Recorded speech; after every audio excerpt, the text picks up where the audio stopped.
So let's try to draw the electronic configuration for NO minus. So don't forget that whenever we have a charge on a particular compound, the what we take responsibility for the charge, either positive or negative, is the what is the central atom, and our central atom is what is nitrogen. So nitrogen will be the one to take account for the charge. So the charge for the electronic configuration for nitrogen, that is N minus, is going to be 1s2, 2s2, 2p. Normally 7. 7 plus 1 give us 8. So it will be 2p4. Why? Because it's gaining one more electron. Did we get that? So that's for nitrogen. And for oxygen, oxygen remains normal. So you just 1s2, 2s2, and our normal 2p4. Do you understand that? So that's the electronic configuration for this. And therefore we use this electronic configuration to draw the molecular orbital. What we are looking forward to is how to draw the molecular orbital for NO minus. So now we are having this and this to actually form maximum overlap. This can actually form their own overlap, but what we are actually concentrating on is the p orbital. So for the p orbital for nitrogen, px, py, pz, and a little change. Let's say put it here, px, py, and pz. So, and for p orbital will form three types of bond. So we have something like this. These are normal sigma, and then we have two types of, we have two pi. Yes, these are pi and pi. Good. And then don't forget our corresponding anti-sigma, corresponding anti. So our corresponding anti-sigma, and then we have a corresponding anti-pi. Yes, good. Corresponding anti-pi.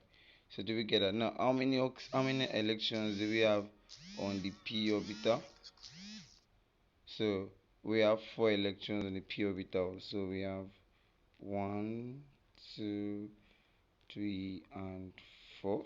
Good. That's how to arrange the electrons. Now we have 1, 2, 3, and 4. Don't forget these are nitrogen and these are oxygen. Good. So let's start putting them. Don't forget we are going to start filling from the lower energy level. That's from this particular side. So we fill in the first one. Moving up, take it one by one. Move down. So this be the next. Fill singly. These two. Fill singly. Good. The next one is this. To start pairing. These two. To pair this up. Yes. So pair it up. Yes. So that's how you pair it up. 2 electrons. Don't forget. And then move to this to pair this up. And then move to this to pair this up too. So that's it. So this is the molecular orbital for NO minus. Do you understand that? So just feel singly. Don't forget that for the p orbital, we are going to form 3 bonds. We have the one single bond, just the one pi bond, and the one sigma, and the two pi bonds. So now let's get the bond order.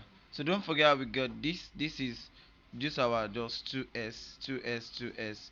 So since 2s will cancel 2x, you can just use our 2x orbital. This is also 2s orbital. We're having two electrons. S orbital will only form the sigma. So the upper one will be our what? Anti-sigma, and the down part will be our what? Our normal sigma. So did we get? So we fill in the way, same way we fill in this fill in here, this fill in here, this fill in here, and this also fill in here. So let's get the bond order for this molecular orbital.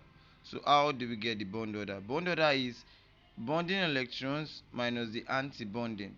Bonding electron minus the anti-bonding. So how many bonding electrons do we have? Let's calculate. 1, 2, 3, 4, 5, 6, 7, 8. So we have 8 here. Minus. So how many anti-bonding do we have? 1, 2, 3, 4. So we just have 4 anti-bonding. So minus 4, everything divided by 2. Bond order is equals to 8 minus 4 give us 4 over 2. So our bond order is what? 2. So the bond order between NO minus is what? Is 2. Do you understand that? So that is it. So this is the molecular orbital for NO minus. So if you watch my other video for NO plus, this is our S orbital. Our S orbital for NO plus. Do you understand that? So that's it. So that's it. So but now there is something we call the frontal orbital. The frontal orbitals, we have what we call the HOMO and the LUMO. HOMO is the highest occupied molecular orbital, and LUMO is what? Lowest unoccupied molecular orbital. That means the highest part that we actually occupy. So what's the part that we occupy? This is the anti-pi. The anti-pi, the 2p anti-pi is our what? Is our HOMO. And the 2p anti-sigma is our LUMO. Because this is the part we did not occupy, lowest unoccupied, and this is our highest what? Occupied. One thing about the frontal orbital is the LUMO will always be found at the down part before the HOMO will always be found at the down part before the LUMO. That is it, because you actually have to fill in the down part before we move to the upper part. So our HOMO will always be found at the down part, and our LUMO will always be found at the upper part. Do we get? This is our highest occupied molecular orbital, and this is our lowest unoccupied molecular orbital. So thank you guys.